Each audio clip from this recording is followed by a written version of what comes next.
On this Burn episode, we're going to take you back to one of the highest rated episodes ever with Sal Frisella.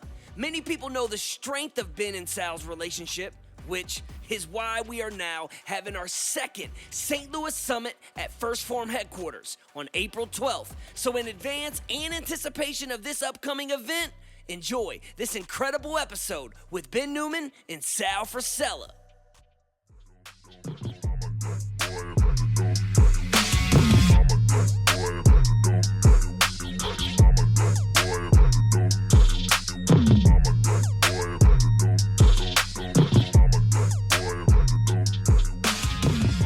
Another episode of The Burn. And this one I'm excited about, and I'm going to tell you why. Because what everybody would want to hear is stories about Phorm and money and all that. We're not going there. I want to go back 10 years. I walk into Supplement Superstore, and your ass comes walking over with that same grin, and neither of us had any clue we'd be sitting here having a conversation like this. And I think about the energy we had that day. I think about, even though my relationship I've always felt with you, it's one of those guys, every time I see you, it's like we pick up where we left off. Of course. And the times we've actually spent together, really not that much time, but it's like one of those, like, I would do anything for you. And it was that energy, it was that passion. I could tell you loved what you did. Now, after that, we always had this great connection. Now I want to fast forward to our first Summer Smash ever. Yeah. Right? First Summer Smash.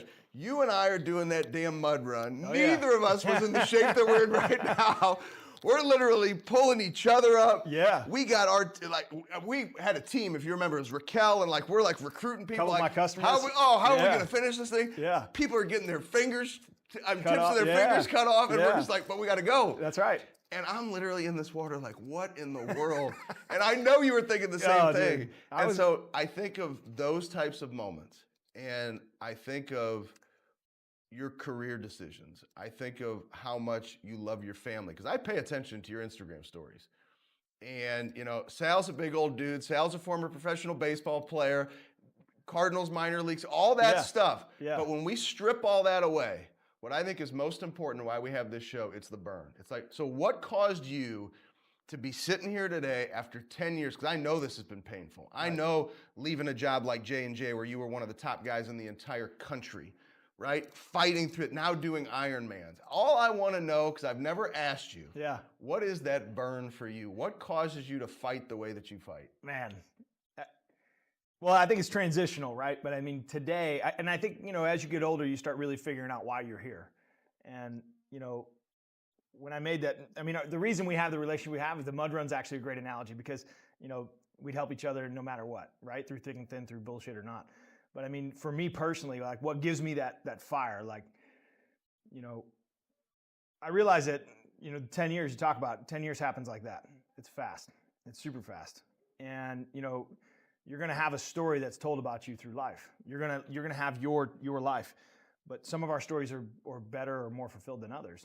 And I always look, for me personally, you know, my dad was in business, and, you know, there's still times when I'll go into Home Depot with my son Enzo, and a guy who I have no idea who this guy is will walk up and be like, "Hey, you're Sal. You know, your daddy put me in business. You know, your daddy loaned me $20,000 back in 1977. I now have 100 guys that work for me, and, you know, without your dad, I wouldn't be in the position I am today." And, you know, I think about how much that means to me, you know, because it's like, here's my dad, who I know what type of human he is, and these stories are going to live on, and he's able to tell it to me, his son, who, you know, he sacrificed a lot of time with us when we were kids, and in front of his grandson. And I know how important that is to me, you know, because for me personally, I made that leap of faith to get into what I love to do, which is help people. Like, I absolutely love looking into the eyeballs of somebody who's struggling physically and letting them know, like, I can help you. Like, it's not about selling supplements, about teaching them and giving them an education on how they can change their life. Like, I can help you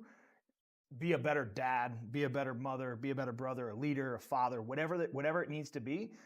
You got to give me the work, but I'll give you this. Like, I have that in me. I'm a fat guy at heart. Like, I know the effort it's going to take.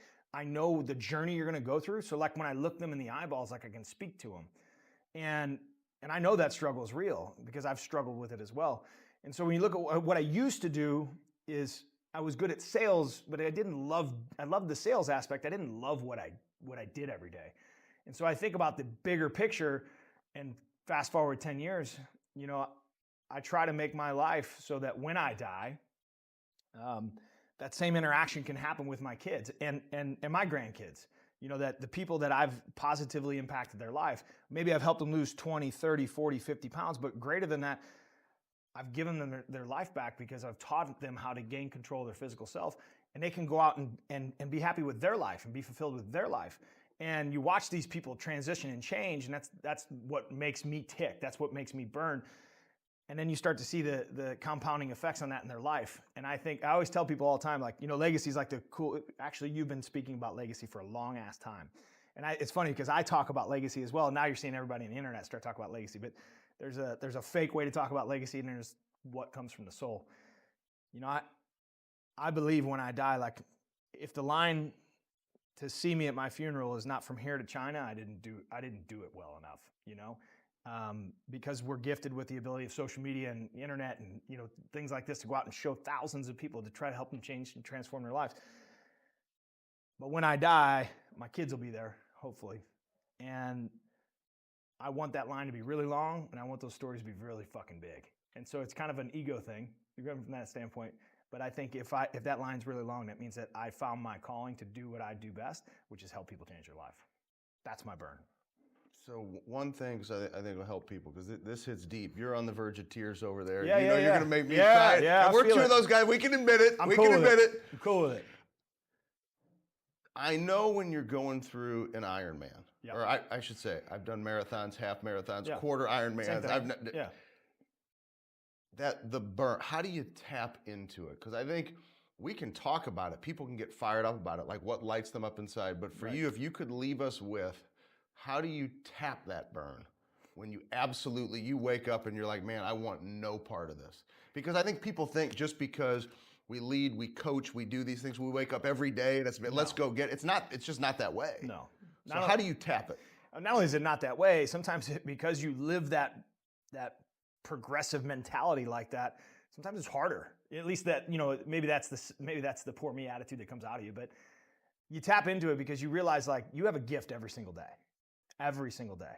And I always, it's weird because, you know, I talk about death a lot. I'm cool with it. That's why. You know, a lot of people it's kind of like the EBGB land for them. For me, it's like, you're going to die.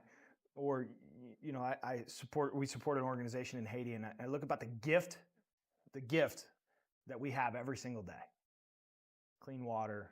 I have the opportunity to eat healthy food, make great decisions. I have an opportunity to do that. And so whenever I get into my weird dark zone, I think about the example again that I'm going to leave my kids, and I think about how blessed I am to be and have the opportunity of who I am. And I can play the poor me card in my brain, or I can wash them out and keep moving. I always call it right foot, left foot. Like, whenever I get into that I want to quit zone, or I'm fucking stupid for doing this, or why the fuck did I do this? You know, I tap back to myself and I say, remember, this is your duty. You have a gift. This is part of that journey, and this is an opportunity that you have. So most people don't have the opportunity to do what I do every day. And so for me to tap out of that, I think is one, it's weak. Two, I like being in that place, man. That place is fun for me because I battle with myself, and that's the toughest battle. The toughest battle you'll ever fight in your entire life is the person that looks back at you in the mirror, because you're the first person to quit on yourself. And that's what I realized is, like, I got to find a purpose that's bigger than me, which is my kids. It was my original why on why my fitness journey really made sense to me. And then, you know, finding kids of Haiti and other kids around the world that, you know, they aren't blessed with the same opportunity that I have. So I could complain about this temporary pain that I'm choosing to put myself through, or I could swallow it and keep fucking moving, you know? And so I always think, like, real pain is those kids in Haiti who have to walk 3 or 4 miles just to get clean drinking water. My little water stop is only another mile ahead. I'll be just fine, you know? So that's how I get through that pain. Well, I can't thank you enough for you continuing to be you. Because one thing I'll tell you, you're the same dude. When I walked in, it's the same. And the fire, the energy in your eyes, and then the smile, it's still there. And I appreciate you taking the time to share that burn, because I think what this does, it helps people realize how important it is to tap into that for them. Of course. You know, and it's your obligation to yourself and to your future self to live the very best life that you can. And I think, you know, as I've gotten older, you know, to have a no regret mentality, and I'm not saying, like, go jump off buildings and do stupid shit. I'm saying, like, to live the best life that you possibly can is something that looking back when I made that leap of faith, because that's what it is, right? You're believing in yourself that you can go make that happen. It's scary. It's fucking scary. But I'm going to tell you, like, you're going to learn a lot about yourself, and the person that comes out on the other end is a much better version of you than the one that you're looking at right now. And so jump, man, like go for it, and don't ever forget who you are. I'm just as likely to shake your hands and punch you in the mouth and I'll drink a beer with you, right? So that's me. I'm a Hoosier from South County. I wear cowboy boots and drive a pickup truck. It's always going to be me. Thank you, brother. Thank you, man.